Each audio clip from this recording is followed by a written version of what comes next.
Friends, welcome to your channel multibagger stock picks. आज मैं आपको करंट स्टॉक मार्केट की रैली के बारे में बहुत महत्वपूर्ण जानकारी देने वाला हूं। मैं हमेशा से कहता हूं, स्टॉक मार्केट में पैसा बनाना जितना जरूरी है, उतना ही पैसा बचाना यानी उसे प्रोटेक्ट करना जरूरी है। मार्च 2020 में पेंडेमिक और लॉकडाउन के चलते स्टॉक मार्केट में भारी गिरावट आई थी। सेंसेक्स और निफ्टी दोनों ही निचले स्तर पर थे। जैसे वर्ल्ड की इकोनॉमी कंडीशन की हालत थी, वैसे ही इंडिया की इकोनॉमी पर भी भारी प्रभाव गिरा था। इंडिया की जीडीपी तकरीबन 8 से 9% गिरी थी और इसके बावजूद stock market all time high पर है। स्टॉक मार्केट में एक स्थिरता देखने मिली थी। रीजन नंबर 2, क्वार्टर 1 और क्वार्टर 2 में काफी कंपनीज के जो सेल्स थे, जिसे हम टॉप लाइन कहते हैं, इसमें हमें अच्छी खासी गिरावट देखने मिली थी, क्योंकि ओवरऑल सेल्स कम हुए थे। लेकिन सभी कंपनीज ने बहुत अच्छी तरह से अपना एक्सपेंस मैनेज किया था, कॉस्ट कटिंग की थी, जिसके चलते जो सैलरीज है, वेजेस है, इसमें हमें गिरावट देखने मिली है। लेकिन जो नेट प्रॉफिट है, ये काफी अच्छा था और मार्केट हमेशा रिएक्ट करता है नेट प्रॉफिट को देखकर। जिस तरह से नेट प्रॉफिट के रिजल्ट्स अच्छे आने लगे, डोमेस्टिक इन्वेस्टर्स का इन्वेस्टमेंट बढ़ने लगा, रिटेल निवेशकों का भी इसमें कॉन्फिडेंस बढ़ने लगा और इसके चलते हमें धीरे धीरे सेंसेक्स में चढ़ाव देखने मिला। आपके स्क्रीन पे गौर कीजिए, ये 4300 कंपनी का डेटा है, जिसे centre for monitoring Indian economy यानी CMIE ने कंपाइल किया है। इसमें क्लियरली पता चलता है बिटवीन मार्च एंड सितंबर 2020 जो टोटल इनकम थी इन कंपनीज की, ये 9% से गिरी थी। जिस तरह जीडीपी 8-9% से गिरा था, उसी के लाइन में हमें ओवरऑल सेल्स और इनकम गिरती नजर आई। इसके बाद भी जो नेट प्रॉफिट है, ये हुआ ऑलमोस्ट 746% से ऊपर, यानी net profit shot up by 746%। और नेट प्रॉफिट जिस तरह तेजी से बढ़ रहा था, उससे मार्केट में एक पॉजिटिविटी आई और उसके कारण फिर से निवेश बढ़ने लगा। कारण नंबर 3, आरबीआई ने काफी अच्छी मनी पॉलिसीज इंट्रोड्यूस की थी। गवर्नमेंट ने बड़े बड़े स्टिमुलस पैकेज रोल आउट किए थे, जहां पर स्मॉल मीडियम बिजनेस को, खास जो अपनी इकोनॉमी की रीढ़ है, जो मजबूती देती है, उसको काफी बेनिफिट्स मिले। राहत पैकेज के चलते ओवरऑल मार्केट में स्पेंडिंग बढ़ने लगी, कंजम्पशन बढ़ने लगा।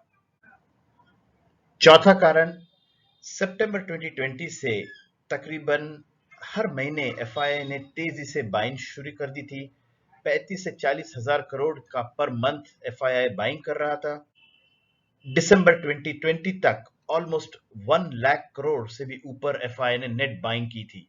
एफआईआई की इस तरह से तेजी से बाइंग करने के कारण काफी सारे स्टॉक में एक भरपूर उछाल हमें देखने मिला है।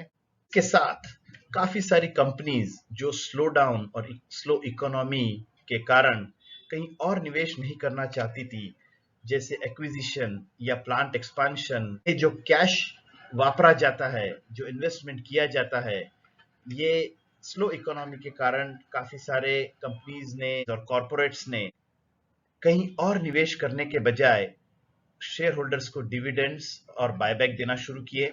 आपने देखे होंगे काफी सारी कंपनीज ने अच्छे खासे डिविडेंड्स अनाउंस किए हैं और इन सभी से एक पॉजिटिव मोमेंटम बढ़ने लगा स्टॉक मार्केट में। हमें निफ्टी और सेंसेक्स में एक तेजी देखने मिल रही है। काफी सारे इन्वेस्टर्स के लिए, खास करके हाई नेटवर्थ इंडिविजुअल्स और बड़े निवेशकों के लिए, बैंक डिपॉजिट से मिलने वाले रिटर्न आफ्टर टैक्स तकरीबन 5% के आसपास थे। स्टॉक मार्केट्स के रिटर्न बहुत ही अट्रैक्टिव होने लगे। गोल्ड और सिल्वर ऑल टाइम हाई होने की वजह से पूरा इन्वेस्टमेंट म्यूचुअल फंड्स और स्टॉक की ओर जाने लगा।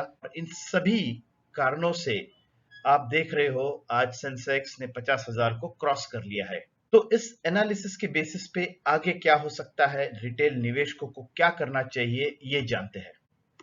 कुछ महत्वपूर्ण बातों पर गौर कीजिए। जो क्वार्टरली 4 अर्निंग्स है, इसका ऑलरेडी गवर्नमेंट ने लोअर टैक्स प्रोजेक्शन किया है, यानी Q3 के मुकाबले Q4 के अर्निंग्स लोअर हो सकते हैं। और क्वार्टर टू क्वार्टर अर्निंग्स जब कम होते हैं, तो मार्केट इसको निगेटिवली रिएक्ट करेगा। दूसरा, हमें ध्यान रखना है डॉलर और रूपी के प्राइस पर। तो उन्होंने जिस रेट पे निवेश किया था उससे डॉलर के मजबूत होने पर उनको काफी फायदा हो सकता है। ये एफआईएस के लिए सेलिंग के लिए एक बड़ा मोटिवेशन बन सकता है। तीसरा बहुत महत्वपूर्ण पॉइंट है, जो यूएस का बॉन्ड यील्ड है वो करंटली 1.14% है।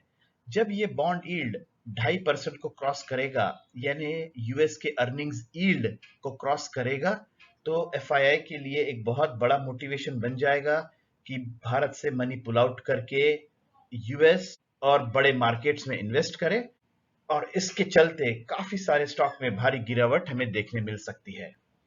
अब ये गिरावट कितनी होगी, ये इस पे भी डिपेंड करता है कि डीआईआई का इन्वेस्टमेंट कितना मिलेगा उस वक्त।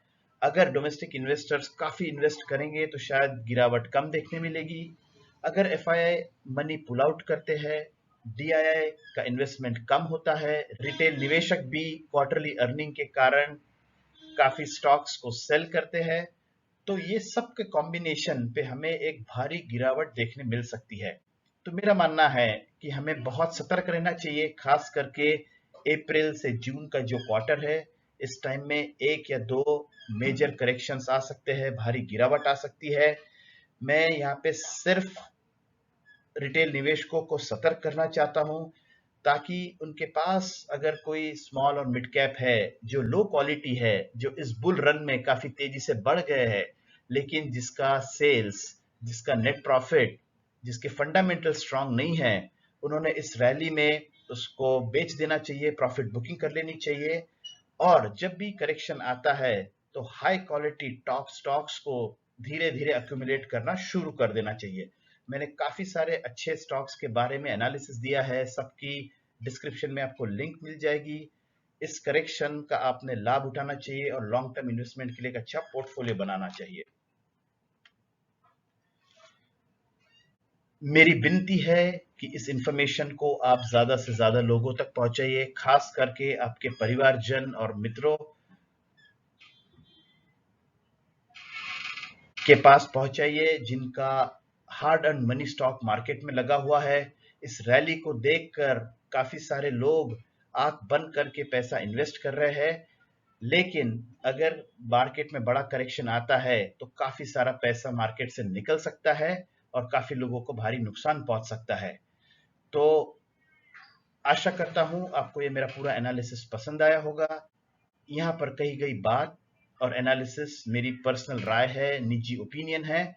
आप अपना पूरा ड्यू डिलिजेंस कीजिए, अपने एक्सपर्ट एडवाइजर की राय लेने के बाद ही किसी प्रकार के इन्वेस्टमेंट का डिसीजन लीजिए। Happy investing.